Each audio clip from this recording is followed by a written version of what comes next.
Hello दोस्तों। मेरा नाम सुरेश है और आज अपने बात कर रहे हैं राम मंदिर अयोध्या के। तो सबसे पहले जय श्री राम। आज श्री राम मंदिर में मूर्ति स्थापना दिवस है, यानी कि आज 22 जनवरी 2024 को। तो सबसे पहले अपने इस राम मंदिर की भूमिका मान लेते हैं। तो भूमिका की बात करें तो अपने राम मंदिर एक महत्वपूर्ण हिंदू मंदिर है ये। ठीक है, जो वर्तमान में उत्तर भारत में उत्तर प्रदेश के अयोध्या में निर्माणाधीन है। यानी कि इसका जो चबूतरा और प्रथम इसका जो गर्भगृह और तल्ला जो बनकर तैयार है आज, और जिसमें आज श्री राम की मूर्ति की प्राण प्रतिष्ठा की जाएगी। यह मंदिर उस स्थान पर स्थित है जिसे हिंदू धर्म के प्रमुख देवता राम का जन्म स्थान माना जाता है। पहले इस स्थान पर बाबरी मस्जिद थी, जिसका निर्माण एक मौजूदा गैर इस्लामिक ढांचे को ध्वस्त करके बाद किया गया था, जिसे बाद में ध्वस्त कर दिया गया था। उसके आगे अपने बात करें, 2019 में भारत के सर्वोच्च न्यायालय यानी सुप्रीम कोर्ट ने विवादित भूमि पर फैसला सुनाया, और जिसमें कहा कि यह मंदिर हिंदुओं की है, यानी कि यह भूमि जो है हिंदुओं की है, जो इस पर राम मंदिर का निर्माण कर सकते हैं। मुसलमानों को राम मुसलमानों को मस्जिद बनाने के लिए जमीन का एक अलग टुकड़ा दिया गया था। अदालत ने साक्ष्य के रूप में भारतीय पुरातात्विक सर्वेक्षण की एक रिपोर्ट का हवाला दिया, जिसमें ध्वस्त की गई बाबरी मस्जिद के नीचे एक गैर इस्लामिक संरचना की मौजूदगी का सुझाव देने वाले सबूत भी दिए थे।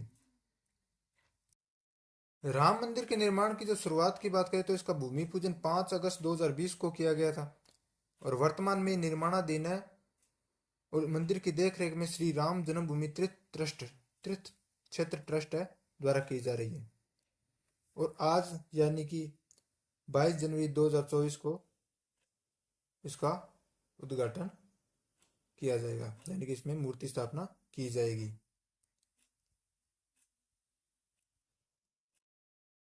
अगर इसके अपने राम मंदिर के इतिहास की बात करें, आप अपने विस्तार से देखते हैं इसको, तो इसमें प्राचीन व मध्यकालीन भारत के अगर बात करें इतिहास के हिसाब से, तो ये एक राम एक हिंदू देवता है जो विष्णु के अवतार माने जाते हैं। प्राचीन भारतीय महाकाव्य रामायण के अनुसार राम का जन्म अयोध्या में हुआ था। ठीक है, कहाँ पे हुआ था? अयोध्या के अंदर। 16वीं शताब्दी में बाबर ने, जो कि एक अफगान शासक माना जाता है, बाबर ने पूरे उत्तर भारत में मंदिरों पर आक्रमण किया और अपनी मंदिर आक्रमण किया, और इस श्रृंखला के अंतर्गत उसने मंदिर पर हमला किया और उसे नष्ट कर दिया था। बाद में मुगलों ने एक मस्जिद, यानी कि जिसको बाबरी मस्जिद के नाम से जाना जाता है, उसका निर्माण किया, जिसे राम की जन्मभूमि राम जन्मभूमि स्थान पर माना जाता है। मस्जिद का सबसे पहला रिकॉर्ड 1767 में मिलता है। कब मिलता है? जो बाबरी मस्जिद थी उसका सबसे जो पहला रिकॉर्ड है वो 1767 में मिलता है, जो जेसुइट मशीनरी जोसेफ टिफेन थेलर द्वारा जेसुइट मशीनरी जोसेफ टिफेन थेलर के द्वारा लिखित लैटिन पुस्तक डिस्क्रिप्टियो डिस्क्रिप्टियो इंडिया में मिलता है। उनके अनुसार मस्जिद का निर्माण राम मंदिर, यानी कि रामकोट मंदिर, जिसे अयोध्या में राम का किला माना जाता है, और बेदी जहाँ राम का जन्म स्थान है, उसे नष्ट करके किया गया था। यानी कि अपने क्या, जिसको अपने जैसे सबूत के तौर पर माने तो अपने सबूत क्या मिलता है भी, जो 1967 में जो सबसे पहले इसका रिकॉर्ड मिलता है मस्जिद का 1767 के अंदर, जो जेसुइट मशीनरी जोसेफ टिफेन थेलर द्वारा लिखित पुस्तक है डिस्क्रिप्टियो इंडिया में मिलता है। इसके अनुसार क्या था, मस्जिद का जो निर्माण किया था तो वो रामकोट मंदिर, जिसे अयोध्या में राम का किला माना जाता है, और बेदी जहाँ राम का जन्म स्थान है, उसे नष्ट करके बाबरी मस्जिद का निर्माण किया था। इसके बाद अपने देखें भी, इस मस्जिद का जो नष्ट कर दी गई थी, उसको ध्वस्त करने की प्रक्रिया वो अपने समझते हैं। तो धार्मिक हिंसा की जो पहली घटना थी वो थी 1853 में दर्ज की गई थी।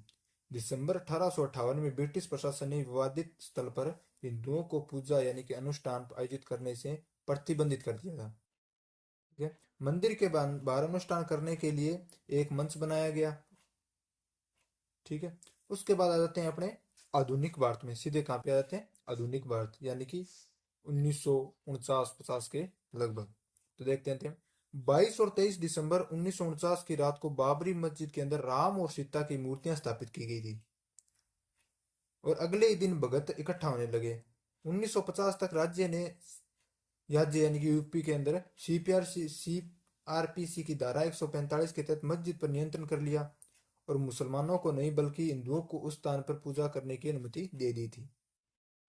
1980 के दशक में हिंदू राष्ट्रवादी परिवार संघ परिवार से संबंधित विश्व हिंदू परिषद, जिसको वीएचपी वहीप के नाम से जाना जाता है, ने हिंदुओं के लिए इस स्थान को पुनः प्राप्त करने और इस स्थान पर शिशु राम यानी कि रामलला, जिसको अपने आजकल इसमें अपने बात कर रहे हैं भी रामलला की मूर्ति विराजित होगी, तो वो कौन सी है? शिशु राम यानी कि बाल्य अवस्था के जो राम है उनकी मूर्ति स्थापित की जाएगी। तो शिशु राम को समर्पित कर एक मंदिर बनाने के लिए एक नया आंदोलन शुरू किया गया। विहिप यानी कि विश्व हिंदू परिषद ने जय श्री राम लिखी ईंटों को और धन को इकट्ठा करना शुरू कर दिया था।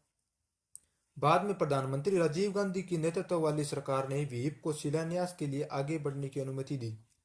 तत्कालीन गृह मंत्री यानी कि राजीव गांधी के समय जो तत्कालीन गृह मंत्री थे, जो कौन थे? बूटा सिंह। तो बूटा सिंह ने औपचारिक रूप से विहिप नेता अशोक सिंघल को अनुमति दी थी। प्रारंभ में भारत सरकार और उत्तर प्रदेश सरकार इस बात पर सहमत हुई थी कि शिलान्यास विवादित स्थल के बाहर किया जाएगा। कहाँ पे किया जाता था? जो बाबरी मस्जिद जो ध्वस्त स्थल था, जो विवादित स्थल जिसको माना जाता था, उसके बाहर वाले साइड में किया जाएगा। हालांकि 9 नवंबर 1879 को वीएचपी नेताओं और साधुओं के एक समूह ने विवादित भूमि के बगल में 7 क्यूबिक फीट गड्ढा खोदकर आधारशिला रखी। वहीं गर्भगृह का सिंह द्वार बनाया गया। इसके बाद वीएप ने विवादित मस्जिद से सटी जमीन पर एक मंदिर की नींव भी रखी थी। 6 दिसंबर 1992 को वीएचपी और भारतीय जनता पार्टी ने इस स्थल पर लगभग 1,50,000 स्वयंसेवकों को शामिल करते हुए एक रैली का आयोजन किया, जिन्हें कार सेवकों के रूप में जाना जाता था। रैली हिंसक हो गई, भीड़ सुरक्षा बलों पर हावी हो गई और मस्जिद को तोड़ दिया। ठीक है, 1992 की यह घटना है। 6 दिसंबर की इसको घटना को माना जाता है, जिसके अंदर की वीएचपी जिसको विश्व हिंदू परिषद बोलते हैं अपने, उसके और भारतीय जनता पार्टी के जो कुछ कार सेवक थे, लगभग 1.5 लाख माना जाता है कि इतना माना जाता है, 1.5 लाख लगभग 1.5 लाख कार सेवक तो इकट्ठा हुए और रैली निकाले। रैली हिंसक हो गई और भीड़ थी वो सुरक्षा बलों पर हावी होगी और मस्जिद का तोड़ दिया गया, मस्जिद को ध्वस्त कर दिया गया। मस्जिद के विध्वंस के परिणाम स्वरूप भारत के हिंदू और मुस्लिम समुदायों के बीच कई महीने तक अंतर सांप्रदायिक हिंसा हुई, यानी कि भारत के अंदर कई जगहों पे अंतर सांप्रदायिक हिंसा हुई, जिसके अंतर्गत अपने देखते हैं अभी राजस्थान, मध्य प्रदेश, उत्तर प्रदेश, उत्तराखंड, यानी कि जो उत्तर भारत के जो हिंदू बहुल इलाके के अंदर राष्ट्रीय आपातकाल जैसी घटना अपने राष्ट्रपति शासन वाली घटना भी देखी गई। राष्ट्रपति शासन भी लगाया गया, जिसके प्रत्यक्ष प्रमाण के रूप में बॉम्बे में अनुमानित ऐसा माना जाता है कि कई लोगों की मौत हुई गई और पूरे भारतीय उपमहाद्वीप में दंगे भड़क उठे। मस्जिद के विध्वंस के एक दिन बाद यानी कि 7 दिसंबर 1992 को न्यूयॉर्क टाइम्स ने बताया कि पूरे पाकिस्तान में 30 से अधिक हिंदू मंदिरों पर हमला किया गया है। कुछ में आग लगा दी गई और एक को ध्वस्त कर दिया गया। बांग्लादेश में हिंदू मंदिरों पर भी हमले किए गए थे। उसके बाद अपने सीधे आ जाते हैं 21वीं शताब्दी, यानी कि 5 जुलाई 2005 को 5 आतंकवादियों ने अयोध्या में नष्ट की गई बाबरी मस्जिद के स्थान पर अस्थायी राम मंदिर पर हमला किया।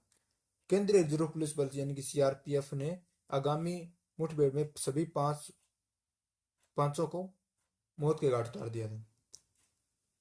जबकि हमलावरों द्वारा घेराबंदी की गई थी। दीवार तोड़ने के लिए ग्रेनेड हमले में एक नागरिक की मौत हो गई। सीआरपीएफ को 3 हताहतों का सामना करना पड़ा था, जिनमें से 2 को गोलियों के घाव भी गंभीर रूप से घायल हो गए थे। भारतीय पुरातत्व सर्वेक्षण द्वारा 1978 और 2003 में की गई 2 पुरातात्विक खुदाई कौन सी थी? 2 पुरातात्विक खुदाई हुई थी। कब हुई थी? 1978 और 2003 में। इस बात के सबूत मिले कि साइट पर हिंदू मंदिर के अवशेष मौजूद थे। पुरातात्विकविद के मोहम्मद ने कई वामपंथी झुकाव वाले इतिहासकारों पर निष्कर्षों को कमजोर करने का आरोप लगाया। इन वर्षों में विभिन्न शीर्षक और कानूनी विवाद हुए, जैसे कि 1993 में अयोध्या में निश्चित क्षेत्र में अधिग्रहण अधिनियम का पारित होना। 2019 में अयोध्या विवाद पर सुप्रीम कोर्ट ने फैसले के बाद यह तय हो गया था कि विवादित जमीन पर राम मंदिर निर्माण के लिए भारत सरकार द्वारा गठित ट्रस्ट को सौंपी जाएगी और ट्रस्ट का गठन अंततः श्री राम जन्मभूमि तीर्थ क्षेत्र के नाम से किया गया। 5 फरवरी 2020 को भारत की संसद ने यह घोषणा की कि भारत सरकार ने मंदिर निर्माण की योजना स्वीकार कर ली है और 2 दिन बाद 7 फरवरी को नई मस्जिद बनाने के लिए 5 एकड़ जमीन आवंटित की गई, जो अयोध्या से दूर धन्नीपुर गांव में स्थित है। ठीक है, तो ये तो था अपने राम जन्मभूमि से संबंधित अयोध्या से मंदिर में संबंधित कुछ थोड़ा विवाद हुआ था। वो मस्जिद के जहाँ पे मस्जिद थी उसको तोड़ के वहां पे मंदिर बनाया गया। उसके बाद क्या क्या प्रोसेस हुआ, सारा का सारा किन किन का योगदान रहा, कई हिंदूवादी संगठन थे उनका क्या योगदान रहा। उसके बाद अंत सुप्रीम कोर्ट के फैसले के बाद 2019 में यहाँ पे राम मंदिर बनाने की अनुमति मिल गई थी और आज यानी कि 22 जनवरी 2024 को राम मंदिर का उद्घाटन यानी कि रामलला की मूर्ति को विराजमान किया जा रहा है। ठीक है, उसके बाद तो जैसा कि श्री तुलसीदास जी के एक दोहे के साथ अपने आज के विषय पे अपने विराम देते हैं। आगे भी अपने इस विषय पे जो रोचक जानकारियां लेते रहेंगे।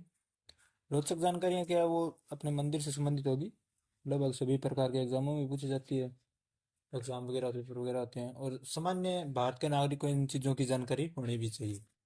जो अपने देश का सबसे बड़ा राम मंदिर बना है तो इनकी जानकारी होनी चाहिए।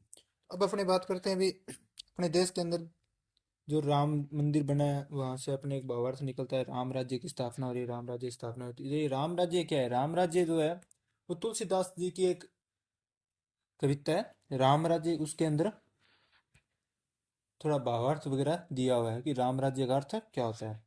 तो तुलसीदास जी की कविता है, देहिक देविक भौतिक तापा, देहिक देविक भौतिक तापा, राम राज नहीं कहू व्यापा, सब नर करहि परस्पर प्रीति, सब नर करहि परस्पर प्रीति, चल ही स्वधर्म निरत श्रुति नीति।